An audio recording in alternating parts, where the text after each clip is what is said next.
Good evening, my friends. Or whenever you happen to be watching this video, it's your tour guide to the sci-fi side, me, Preston E. And today we're going to have a look at Mystery Science Theater, Volume 11. This collection has Lon Chaney Jr. in it, and Bela Lugosi in it. What more could you ask for in a collection? So let's get right to it, shall we? Up first is a Season 2 episode called The Ring of Terror. But before we get to that, let's get to the Invention Exchange.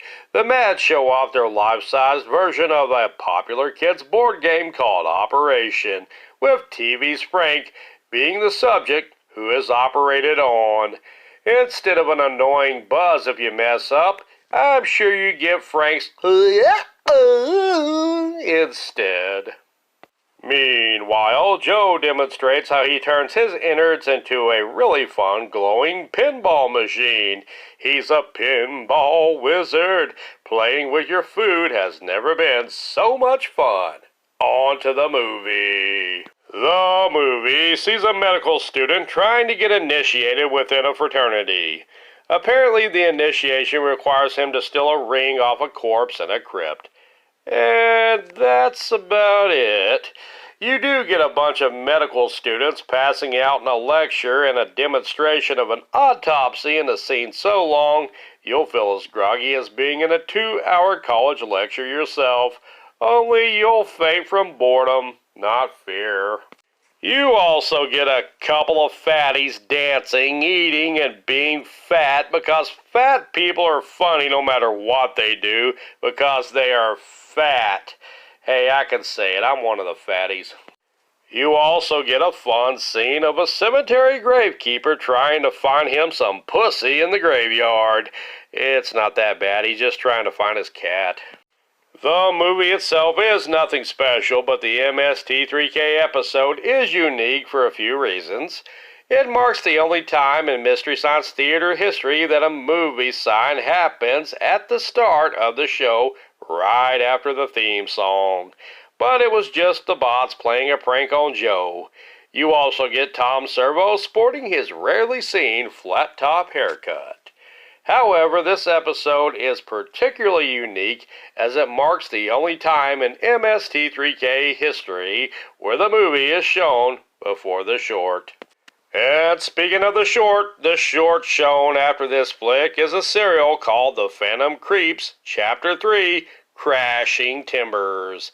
This short stars Bela Lugosi as Dr. Zorka as a mad scientist who wishes to rule the world. Well, aren't you unique?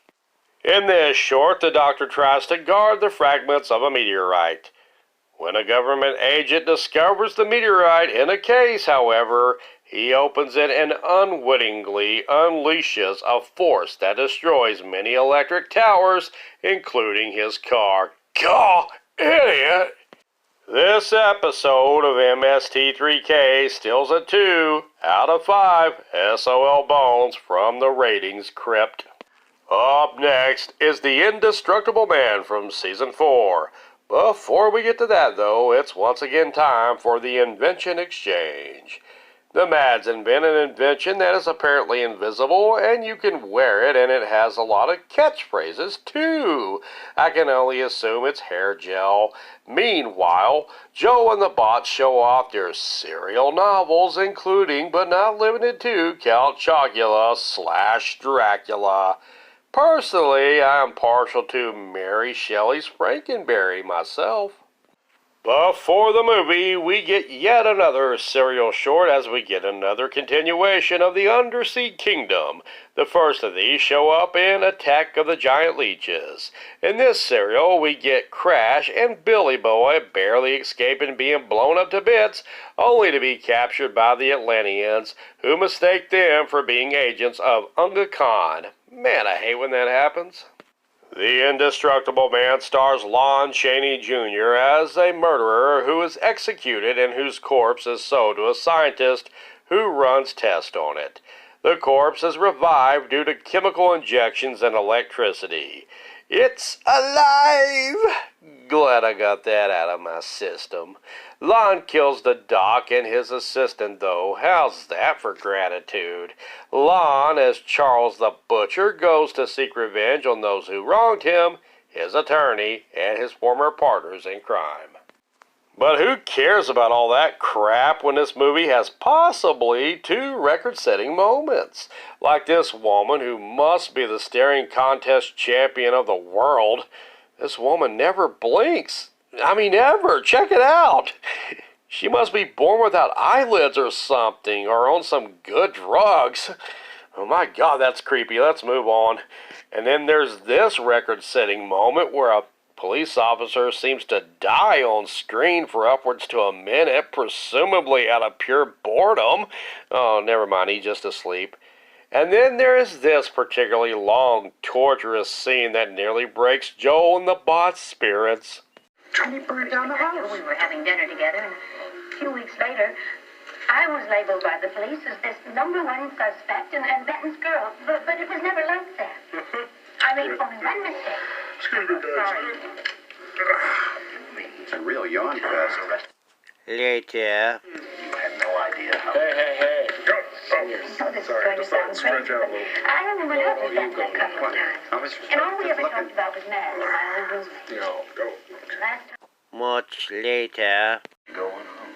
Why don't you go on home and stop it? Joel, it's okay. It's okay, honey. It's okay. So much later, the old narrator got tired of waiting, and they had to hire a new one. This episode snags a 2 out of 5. SOL Bones.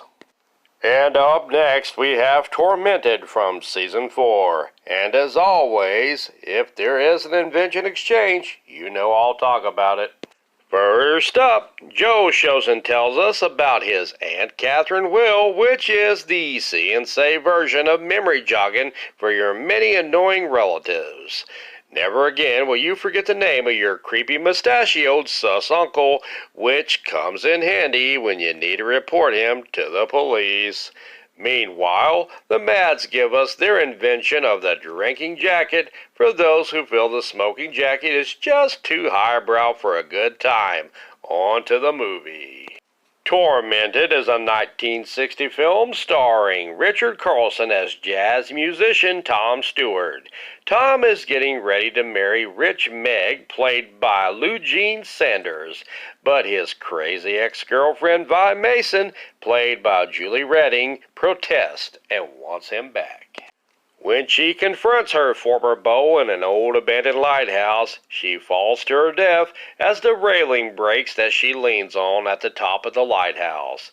Tom has ample time to save her, but does not because I suppose he figures that death is the ultimate restraining order from a crazy ex. But oh, how wrong he would turn out to be. Vi stalks him from beyond the grave, and boy do we get some crazy acid trippy scenes as Vi shows up as footprints in the sand, a disembodied hand looking much like Thing's girlfriend Ladyfingers from the Addams Family, and a particularly strange table centerpiece when she shows up as a disembodied head to taunt him. And you thought your ex was psycho. Tom Stewart killed me. Tom Stewart killed me. Everybody, Tom Stewart killed me. Just the ladies. Tom Stewart killed Come on, join in. Anyhow, Tom's dirty little secret is found out by an annoyingly slingy boat captain who Tom kills at the urging of Vi. On the wedding day, Vi does not forever hold her peace and crashes the wedding of Tom and Meg, making the candles flicker and wilting the flowers. Later on at the lighthouse, with Meg's little sister Sandy, played by director Bert Gordon's daughter Susan Gordon, Vi saves the little girl's life while costing Tom his life by pushing him off the lighthouse. Sandy has grown up a lot this week. This movie is a standalone movie, is an interesting psychological roller coaster ride of a thriller and a creepy and atmospheric film noir type of a watch, highlighted by some hilarious laugh-out-loud riffs from Joe and the Bots, giving it the jolly jokes and je ne sais quoi it needs to put the fun in funeral and grab a 4 out of 5 SOL Bones. And finally, we got Horrors of Spider Island, straight from Season 10. And this episode is the third to the last episode of MST3K's initial run. The movie is a 1960 horror that sees a bunch of female dancers and their manager get deserted on an island after their plane crashes. Gary, the manager, is bitten by a giant spider which turns Gary into a Spider-Man. And no, not the friendly neighborhood type of Spider-Man either. This Spider-Man is a jerk, a man-spider monstrosity that kills one of the girls. Eventually, the girls are rescued by a couple of men who are in a rowboat. However, one of these men are killed off by Spider-Man's deformed butthole cousin, and so is the girl he decides to party with. The remaining dancers chase off Harry Spider Gary with torches into quicksand to his ultimate death before they escape the island. This film ends about as abruptly as it began, and perhaps the crappiest and lamest end in MST3K movie history. It just sort of peters out before it ends in a breakneck, sudden fashion. I guess even the movie itself couldn't wait for itself to be over. Maybe not, but, really in the end, hey. What the... So, you want to end your movie that way, huh? Okay, get bent. We're out of here. This would also be the final black and white movie to be shown in MST3K until Season 13's MASH shows up as part of the Gizmoplex Kickstarter season in 2022. This movie has some goofy-looking spider creatures that would make Gilligan's Island blush with shame, and this episode ensnares a 3 out of 5 SOL bones in its web of pain. Volume 11 gets an overall rating of 11 out of 20 SOL bones. Well, that about does it for me. Hey. What the... So, you want to end your movie that way, huh? Okay, get bent. We're out of here.